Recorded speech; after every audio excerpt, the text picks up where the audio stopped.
It's fine. Hi everybody, my name's David. I'm the last speaker of tonight, but I'm here to tell you about the Tono Man. So the Tono Man is a seemingly normal, middle-aged man, and he seems like any typical 30-something-year-old until you talk to him, and he responds with Tono. It sounds silly, but one, the Tono Man is real and he's on YouTube, and you should definitely go home and look him up because it's wild. But two, he's actually a really interesting case study in how language is represented in the brain. But case studies like him don't come along very often.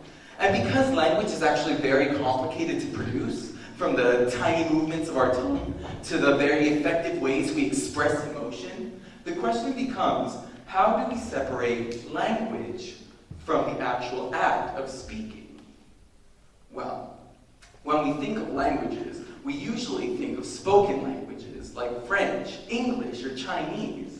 But studies on sign language actually give us really fascinating evidence on how language is represented in the brain because it's a non-spoken language. And in this way, it avoids all the complex features of typical spoken languages.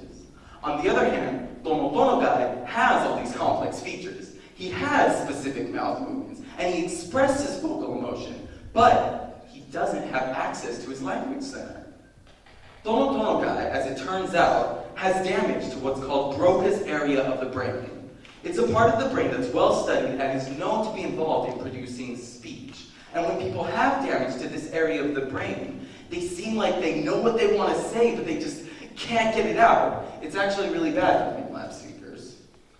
But as it turns out, the really interesting thing about Broca's area is that a recent study found that just as it is activated when we speak, this area activates when sign language speakers make signs.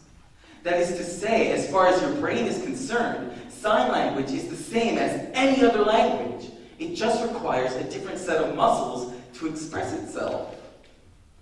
Because of this, therapists that specialize in autism have actually started to teach autistic children sign language as part of language therapy.